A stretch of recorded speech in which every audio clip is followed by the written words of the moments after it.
Hello दोस्तों, स्वागत है आज के इस नए एजुकेशन ब्लॉग के अंदर। और आज मैं बात करने जा रहा हूँ कुरुक्षेत्र यूनिवर्सिटी के बारे में कि कैसे आपको ट्रांसक्रिप्ट की फ़ीस पे करनी है, क्योंकि काफ़ी लोगों को प्रॉब्लम आ रही थी ट्रांसक्रिप्ट की फ़ीस पे करने में कुरुक्षेत्र यूनिवर्सिटी के।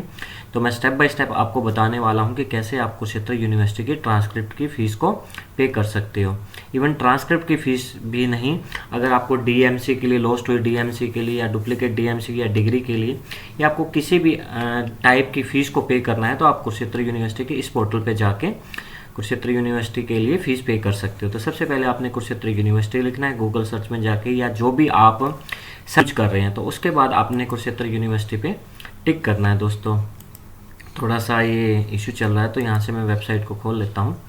तो ये कुरुक्षेत्र यूनिवर्सिटी की वेबसाइट खुल गई है। तो आप यहाँ पे देख रहे होंगे कि डिफरेंट पैरामीटर्स आ रहे हैं। तो हमने यहाँ से क्या करना है, हमने ऑनलाइन पोर्टल के ऊपर, ऑनलाइन पेमेंट के पोर्टल के ऊपर क्लिक कर देना है। फिर आपको ऐसा एक पोर्टल दिखाई देगा, आपने इसके ऊपर यहाँ पे क्लिक कर देना है। उसके बाद क्या करना है, जैसे ही आपका पेज खुलेगा तो ये देख रहे हो, पर इसमें आपको 3-4 बातों का ध्यान रखना है। वो बातें आपने बहुत इंपॉर्टेंट है ध्यान से रखना, क्योंकि कई बार ये इंटरफेस क्रैश भी हो जाता है जिससे आपकी पेमेंट नहीं निकल पाती है। तो मैं आज आपको बताऊंगा कि कैसे आप पेमेंट करने के बाद प्रिंट भी कर सकते हो, और अगर प्रिंट भी नहीं होता है तो आप कैसे अपनी वो स्लिप को जनरेट कर सकते हैं। तो आपने क्या करना है, अब देखिए दोस्तों, यहाँ पे कैटेगरी है। आप रेगुलर स्टूडेंट है, प्राइवेट स्टूडेंट है, एक्स स्टूडेंट है, एफिलेटेड कॉलेज के स्टूडेंट है, या कोई दूसरे केस के लिए आप फीस पे कर रहे हो। तो इसमें डिफरेंट कैटेगरी दी गई है। तो मैं जैसे आज बात कर रहा हूँ ट्रांसक्रिप्ट के लिए, तो ट्रांसक्रिप्ट की फीस को पे करने के लिए आपको जाना है any other case aspect above, जो माइग्रेशन है, री इवेल्युएशन है, डुप्लीकेट डीएमसी है, इनको छोड़ के अगर आपको दूसरे केस के लिए फीस पेमेंट करनी है तो आपने यहाँ पे क्लिक करना है, क्योंकि आज जो मैं बता रहा हूँ ट्रांसक्रिप्ट के लिए, बाकी भी आप यहीं से ही पेमेंट कर सकते हैं।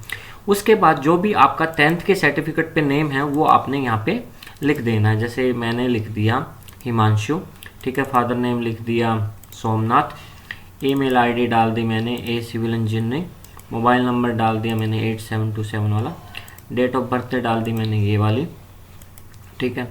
फी हेड में क्या करना है, ये बहुत इंपॉर्टेंट चीज़ है। फी हेड में आपने टी को क्लिक करना है, यहाँ से आपने ट्रांसक्रिप्ट फीस को भरना है। तो ये अल्फ़ाबेटिकल ही आएगा, तो आपने यहाँ पे टी को देखना है। यहाँ पे देखिए दोस्तों, टी से आएगा आपको, ये रहा ट्रांसक्रिप्ट फीस। यहाँ पे ट्रांसक्रिप्ट फीस को, अब आपकी जितनी भी फीस बन रही है, जो भी आपने कैलकुलेट की है, एग्जाम्पल के लिए मैं एक रुपये आपको मोरल ऑफ द करके दिखा रहा हूँ, बाकी जो भी आपकी फ़ीस भर रही है आपने यहाँ लिख देना है, ऑटोमेटिकली यहाँ पे आ जाएगी। आधार नंबर जो भी आपका है वो आपने यहाँ पे डाल देना है, ठीक है दोस्तों। मैं ये डाल देता हूँ 1 2 3 4 5 6 7 8 9 10 11 12 13, ठीक है दोस्तों। रिमार्क्स में आपने ट्रांसक्रिप्ट में पोस्टल चार्जेस लिख देना है, और कैप्चा जो आपको दिए गए हैं वो आपने यहाँ पे डालने हैं, ठीक है। उसके बाद आपने क्या करना है, यहाँ पे सबमिट कर देना है। सबमिट जैसे ही आप सबमिट करोगे तो ये आपको टर्म्स एंड कंडीशन आएंगे, ये आपने आराम से पढ़ लेनी है कि ये क्या बोलना चाह रहा है। बट साथ साथ इसके ये ध्यान रखना है कि ये सारा काम करने के लिए आपको 20 मिनट दिए गए हैं।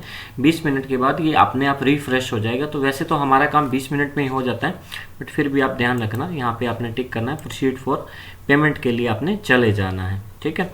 जैसे आएगा, अब देखो ट्रांजेक्शन ID ये है, अमाउंट ये है, फीस जो हमें एक्स्ट्रा लग रही थी, GST कुछ भी नहीं लग रहा। अब जो इम्पोर्टेंट बात है जो मैं आपको बताने वाला हूँ वो क्या है, जैसे आपने यहाँ पे अपना मोबाइल नंबर डाल देना है। ये मोबाइल नंबर आपने ध्यान रखना वो वाला होना चाहिए जिस अकाउंट से आप पेमेंट कर रहे हो उससे लेट होना चाहिए। और ईमेल ID है, मैं ये भी बताऊँगा कि ये क्यों ज़रूरी है, ऑप्शनल। और पेयर नेम जो पेयर कर रहा है, जो जिस अकाउंट से फीस आप पे कर रहे हो उसका जो अकाउंट होल्डर नेम है वो डालना है। एक्चुअली होता क्या है, कई बार ये इंटरफेस क्रैश होने की वजह से तो आपको पेमेंट की स्लिप नहीं जनरेट होती है। तो आप इस ट्रांजैक्शन ID से उनको अपनी पेमेंट बता सकते हो, और आपने बैंक देखना है कौन से बैंक से आपने पेमेंट करनी है। तो आपने ये तीनों चीज़ें भी भर लेनी है, ठीक है। यहाँ पे फिर आपने करना है प्रोसीड पे, बैंक अदर्स है या आपका दूसरा है तो आपने वो सिलेक्ट कर लेना, ICICI या अदर। तो आप ICI बैंक सेविंग अकाउंट से कर रहे हैं, B2 branch free banking account से कर रहे हैं, या कॉर्पोरेट अकाउंट से कर रहे हैं। तो मेरे ये 3 टाइप के बैंक हैं ICICI के, तो इनमें से मैं किस अकाउंट से कर रहा हूँ।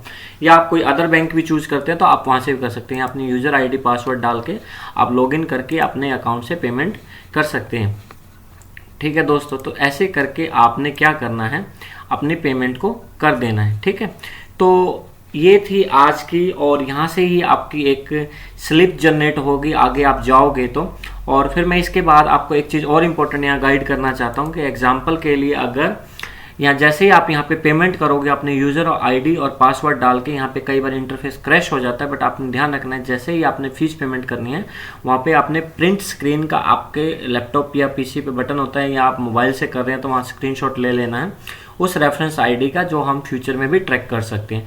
तो इस तरह आप ट्रांसक्रिप्ट की पेमेंट को, ट्रांसक्रिप्ट फीस कुरुक्षेत्र यूनिवर्सिटी में पे कर सकते हैं, या दूसरी फीस आप यूनिवर्सिटी में पे कर सकते हैं। तो दोस्तों थैंक यू। अगर ये ब्लॉग अच्छा लगा हो तो प्लीज़ उसको लाइक, शेयर एंड कमेंट करना, और अपने दोस्तों को भी बताना, और इस चैनल को प्लीज़ सब्सक्राइब करना। थैंक यू दोस्तों।